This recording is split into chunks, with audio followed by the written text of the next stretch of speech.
ये जो चुनावी जनसभा का जोश है, ये बता रहा है कि इस बार जब वोट पड़ेगा तो यहां से जयंत चौधरी जी ऐतिहासिक वोटों से जीत करके जाएंगे। और जो जयंत चौधरी जी की छुट्टी हुई है इस बार थोड़े दिनों के लिए, ये जनता ने मन बना लिया है कि इस बार लोकसभा में बैठ करके आपके दुख दर्द को उठाने का काम करेंगे। ये गठबंधन समाजवादी पार्टी, बहुजन समाज पार्टी, राष्ट्रीय लोकदल, ये महागठबंधन, ये आम लोगों का गठबंधन है, ये किसानों का गठबंधन है। ये जो बोल रहे हैं कभी कभी कि महामिलावट है, वो जान जाएं कि ये गांव में गरीब किसान रहने वाले लोगों का ये ऐतिहासिक गठबंधन हुआ है। और ये महामिलावट नहीं है, इन तीनों दलों ने तय किया है और आपके सहयोग से इस बार महापरिवर्तन होने जा रहा है। ये दिलों का गठबंधन है, ये दिलों का गठबंधन है, तीनों दलों का जो इतिहास बनाने का काम करेगा। मैं देख रहा हूं कि बहुत जोश और उत्साह है। ये लगता है जोश के सामने मशीनें कुछ कर नहीं पाएंगी। और याद रखे किसान भाइयों, ये जो दिल्ली न जाने वाली लाठी बरसी थी, इस बार वोट बरसाइए और उनको दिल्ली मत जाने दो। ये लाठी बरसाने वाले दिल्ली न जा पाए। पहले तो वो चाय वाला बनकर के हमारे और आपके बीच में आए थे, और सुना इस बार चौकीदार बनकर के आए हैं।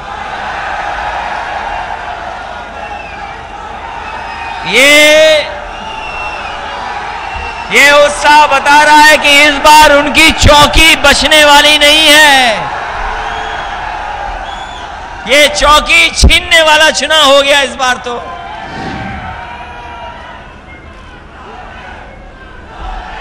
लोग अब इंतजार कर रहे हैं कि कब वोट डालने का मौका मिलेगा। 5 साल में जो तकलीफ दी है, परेशानी दी है, और याद रहे लोकतंत्र में जो सरकार जनता को दुख दर्द देती है, समय आने पर जनता उनसे हिसाब किताब करने का काम भी करती है।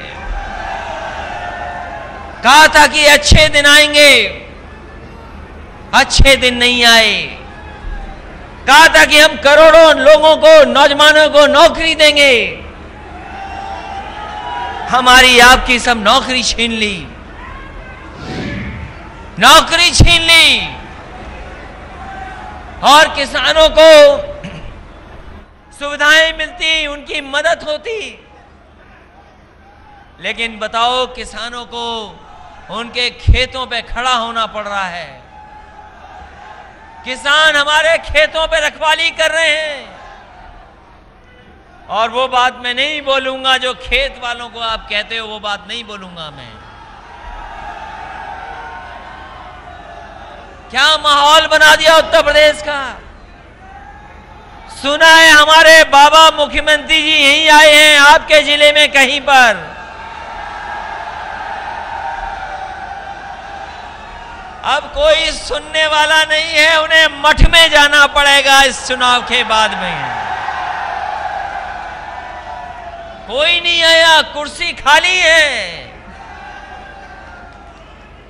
और कैसे मुख्यमंत्री हैं जो हमारे भगवान की जात बताते हैं। कभी कभी जात बताने लगते हैं और कहते हैं कि अगर बंदर भगाना है तो हनुमान चालीसा पढ़ लो, अपने आप बंदर भाग जाएंगे। बता रहे कि स्मार्ट सिटी बनाएंगे, गाजियाबाद स्मार्ट सिटी। कहां स्मार्ट सिटी बने हैं? कोई हमें बता दो। कहीं स्मार्ट सिटी नहीं बने। और ऐसे स्मार्ट मुख्यमंत्री जो कुंभ में स्नान करना भी नहीं जानते। अगर देखा होगा तो आप जानते होंगे। ये सरकार किस दिशा में जा रही है कोई नहीं जानता, कोई नहीं जानता। और ये सरकार के लोग कहते हैं कि हम नया देश बनाएंगे। अखबारों में पढ़ते हैं, टीवी पर देख रहे हैं। ये बीजेपी के लोग कह रहे हैं कि नया भारत बनेगा। हम स्वीकार करते हैं नया भारत बनेगा, लेकिन नया प्रधानमंत्री नया भारत बनाएगा। ये प्रधानमंत्री नया भारत नहीं बना सकते। और हमारा कहते कि गर्व से सर उठ गया दुनिया में। अगर हम दुनिया में आंकड़े देखें अपने देश के, हमारा आंकड़े में पीछे दिखाई दे रहे हैं। हमारा आंकड़े में पीछे हैं। आज बेरोजगारी में सबसे पीछे हैं। इतने बड़े पैमाने पे कभी बेरोजगारी नहीं आई होगी। इतनी बेरोजगारी कोई सरकार आएगी उसको न जाने कितने फैसले लेने पड़ेंगे, तब जाकर के हम नौकरी और रोजगार दे पाएंगे। एक तरफ तो पढ़ाई अच्छी नहीं, जो बदलाव आया है चीजों में, जो समय ने परिवर्तन किया है, हमारी पढ़ाई उस तरह की नहीं है। इसलिए हमारे गठबंधन की यह भी जिम्मेदारी है कि हमारे नौजवानों को जो नौकरी रोजगार मिले, वहीं आज के समय की अच्छी पढ़ाई का और सस्ती पढ़ाई का इंतजाम कैसे हो, वो भी हमारी जिम्मेदारी है। अगर देश हमारा दुनिया के मुकाबले चले तो हमें अपनी चीजें ठीक करनी पड़ेंगी। हमें अपना अस्पताल ठीक करना पड़ेगा जहां इलाज करना है गरीबों का। कॉलेज यूनिवर्सिटी बनाने हैं कि कम से कम हमारे नौजवानों का भाग्य अच्छा हो।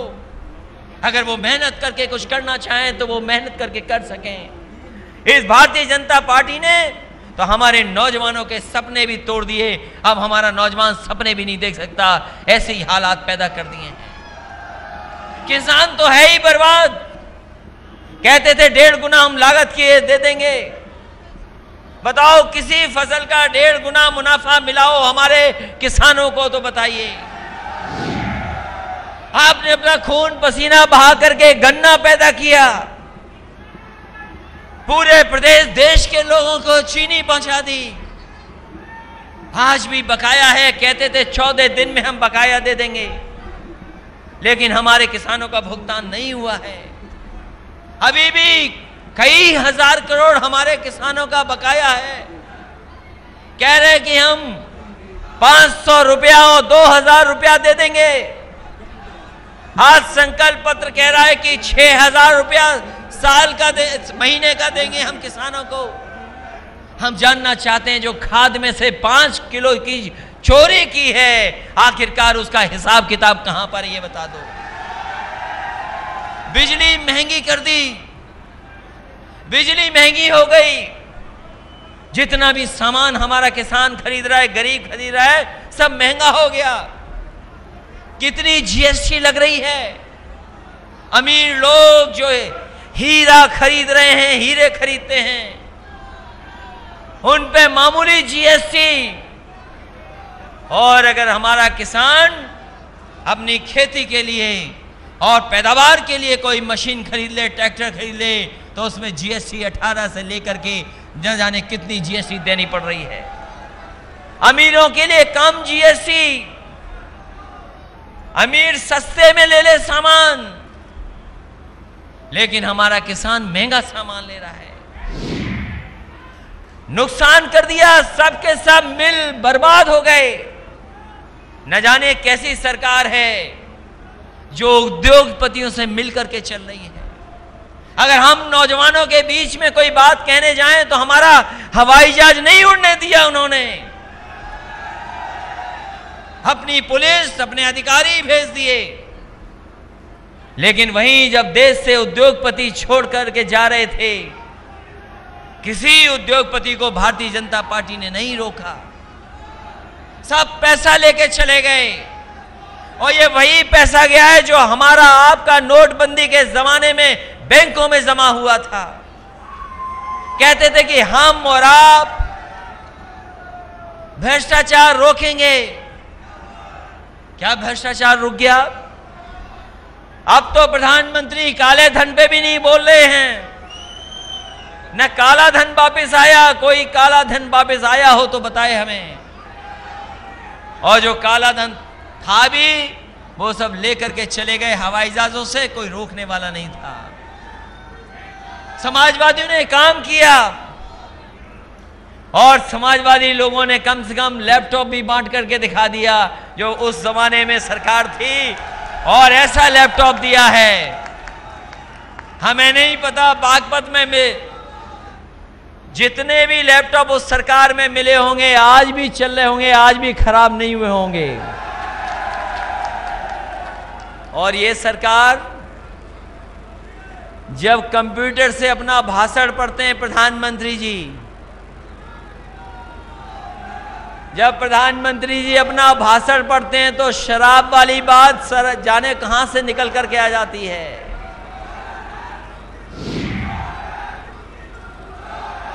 न जाने कहां से निकल करके आ जाती है। पता नहीं किसने सिखाया उनको कि टेलीप्रॉम्प्टर से पढ़ दो, और देखो अब तो उनको कंप्यूटर भी धोखा दे रहा है। जिस कंप्यूटर से भाषण पढ़ रहे थे उसी ने धोखा दे दिया।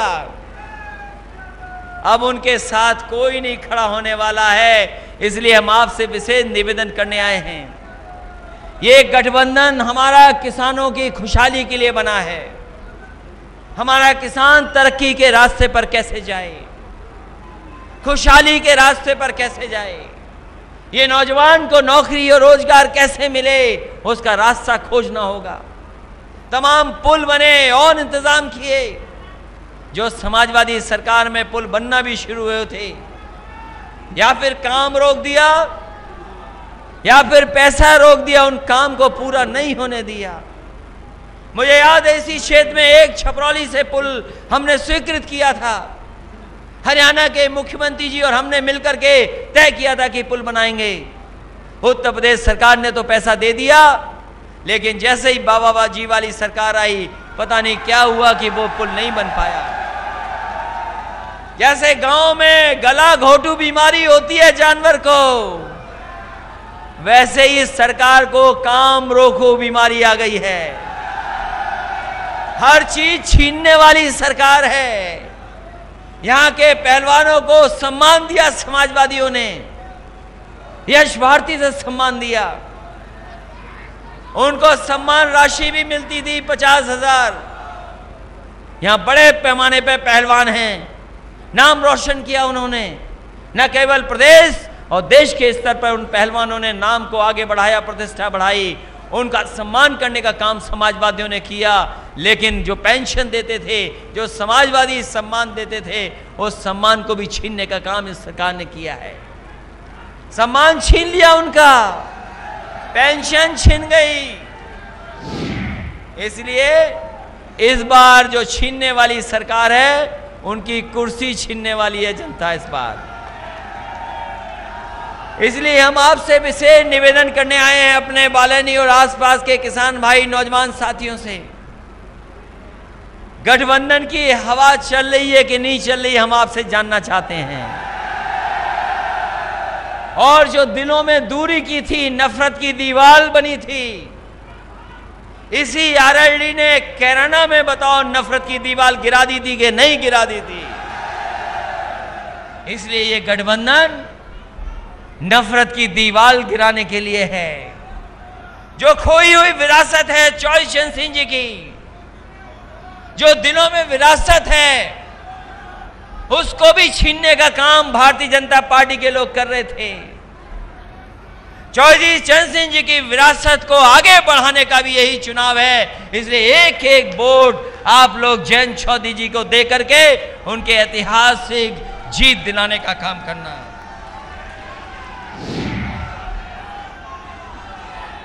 बताओ इससे अच्छा कोई और माहौल होगा क्या? इतना वोट है आपके पास कि दूसरे का समझ में नहीं आ रहा होगा क्या करें इस वोट के सामने। इसलिए इतिहास बनाना, और अगर इस क्षेत्र का, बागपत का और छपरौली का और यहां का अगर इतिहास है, अगर मालिनी का भी इतिहास है यहां के कार्यकर्ताओं का, तो वोट डाल करके सम्मान बनाने का काम करना और ऐतिहासिक वोट दिलाना। ये सरकार जो है झूठे मुकदमे लगा रही है, ऐसी ठोको नीति चलाई कि न जाने किसकी जान ले लें ये लोग। कभी इतने फर्जी मुकदमे नहीं लगे होंगे जितनी इस सरकार में लगे हैं। न जाने कितने बेकसूर, और यहीं का एक गुर्जर समाज का बेटा सुमित गुर्जर, उसको भी हत्या में फंसा दिया। और ये कोई जिम्मेदार अगर उसके लिए है तो प्रदेश के मुख्यमंत्री जिम्मेदार हैं, क्योंकि उन्होंने कहा कि ठोक दो। पुलिस को पता ही नहीं है किसको ठोक दें, कहीं पुलिस लोगों को ठोक रही है और कहीं लोग पुलिस को ठोक दे रहे हैं। ये बताओ, ऐसी ठोको सरकार है। ये फिर कह दे रहे हैं, फिर कह रहे हैं कि अब की बार इनकी सरकार जो नारा दे रहे हैं, ये उत्साह और जोश बता रहा है कि इस बार सरकार इन्होंने खो दी, इस बार इनकी खो दी सरकार है, जाने वाली सरकार है, आने वाली सरकार नहीं है। इसलिए विशेष निवेदन है हमारा किसान भाइयों से, नौजवान साथियों से, कि एक एक वोट जयंत चौधरी जी के पक्ष में डालना। क्या भरोसा लेकर के जाएं कि एक एक वोट मिलेगा उनको? इसलिए मदद करिए, सहयोग करिए और जिता करके इन्हें लोकसभा में भेजिए। यही निवेदन, यही अपील करने आया हूं। और जो महामिलावट वाले लोग हैं जो कह रहे हैं कि महामिलावट है, ये महामिलावट नहीं है, ये महापरिवर्तन वाला गठबंधन है। और हमें उम्मीद है कि आने वाले समय में देश को नया प्रधानमंत्री मिलने जा रहा है, और नया प्रधानमंत्री हमारे किसानों का दुख दर्द समझेगा। नया प्रधानमंत्री खेतों की, गांव की खुशहाली लाने का काम करेगा। जो आज़ादी के बाद जो सम्मान गरीबों को नहीं मिल पाया है, वो सम्मान दिलाने का काम आने वाले समय में नया प्रधानमंत्री करेगा। इन्हीं शब्दों के साथ आप सबका बहुत बहुत धन्यवाद। इस उम्मीद और इस भरोसे के साथ कि एक एक वोट जयंत चौधरी जी के पक्ष में जाएगा। बहुत बहुत धन्यवाद। आप देख रहे हैं द शूद्र। बहुजन समाज से जुड़ी तमाम खबरों को जानने के लिए सब्सक्राइब करें हमारा चैनल और बेल आइकन को प्रेस करना ना भूलें, ताकि हमारे नए वीडियो की जानकारी आप तक सबसे पहले पहुंच सके।